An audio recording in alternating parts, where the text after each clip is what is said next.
Asal mula rumah angker atau rumah hantu versi saya. Teman-teman sekalian, kalau Anda melihat rumah yang berpenghuni, rame, tentu Anda akan memiliki kesan yang biasa saja. Itu normal-normal saja, tidak ada masalah. Tetapi ketika rumah itu ditinggal penghuninya dan kosong, tentu Anda akan mulai berpikir lain. Kalau kosongnya mungkin sehari, 2 hari tidak masalah. Tapi sebulan, 2 bulan, bertahun-tahun, maka mindset Anda, pikiran Anda akan berpikir, rumah itu kok angker ya, rumah itu kok ada sesuatu yang lain ya. Pasti mindset pikiran kita sudah memula begitu. Lalu suatu ketika ada orang yang bertemu dengan Anda, bercerita bahwa aku ketika jalan-jalan di rumah itu ternyata ada sesuatu, buah putih-putih atau apa gitu. Wah, rasanya gitu aku mengkorok, aku bingung, aku wedi. Pertanyaan saya, apakah Anda kemudian tiba-tiba takut? Enggak juga. Anda mungkin berpikir, itu cuma omongan orang. Tapi jangan-jangan perkataan orang itu sedikit banyak tertanam dalam mindset Anda, pikiran Anda. Kayak iyo, jangan-jangan iya. Lalu suatu ketika Anda lewat di rumah kosong tadi, lewat, tiba-tiba gerombyang gitu, glodak. Lalu Anda mulai membuka pikiran Anda tentang rumah tadi. Iya, rumah ini kosong lama. Lalu ada orang yang bercerita, rumah itu ada hantunya. Kemungkinan Anda akan merekam di pikiran Anda, jangan-jangan yang dikatakan orang ini benar. Jangan-jangan rumah ini berhantu.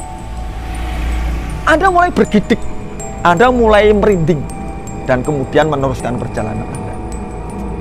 Dan suatu ketika, orang mulai bercerita bahwa aku pernah ketemu sesuatu di rumah kosong itu. Aku pernah mendengar sesuatu, mengalami sesuatu di rumah kosong itu. Ada banyak orang bercerita tentang rumah itu. Apa yang Anda pikirkan ketika mendengarkan semua itu? Anda merangkainya. Aku dewi ngerti rumah itu kosong lama bertahun-tahun. Ada banyak orang bercerita tentang rumah kosong itu. Lalu saya juga mengalami ada gelondang, ada gelodak, mbah kui kucing, mbah kui tikus. Tapi yang saya tahu, tiba-tiba hidupku mengkorok. Mindset Anda mulai membentuk begitu rupa. Ketika Anda berjalan lagi ke tempat yang kosong itu, mungkin pemikiran Anda sudah beda. Yang pertama tadi, ora popo. Tetapi sekarang mulai terbentuk, mulai mengkorok. Jangan-jangan, langkah Anda mulai Anda percepat untuk menghindari rumah itu. Mengkorok. Tiba-tiba gelondang gitu. Tiba-tiba ada sesuatu putih. Apakah itu bayangan? Apakah itu cuma pantulan dan sebagainya? Tapi Anda mulai mengkorok begitu, Pak. Dan akhirnya Anda mulai menjudge bahwa rumah itu ada hantunya. Rumah itu jangan-jangan ada suara.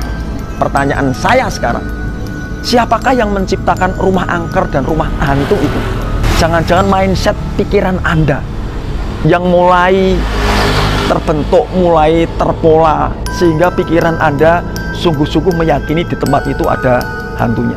Ketika Anda lewat situ dan benar-benar ada hantunya, apa yang terjadi? Andalah yang mengundang hantu itu. Andalah yang mengundang itu karena ketakutan yang masuk dalam dirimu dan mengintimidasi Anda, sehingga Anda takut begitu. Lalu apa yang terjadi? Ya mbah, Anda takut.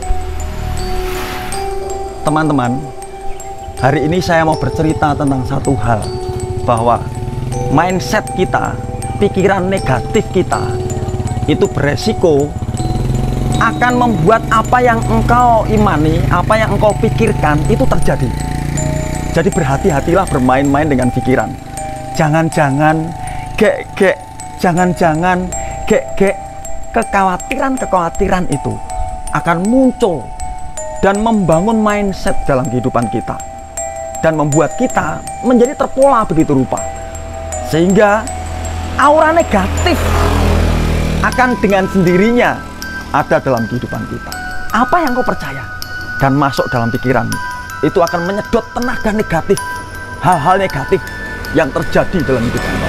Bisa saja akhirnya terjadi juga seperti yang engkau khawatirkan.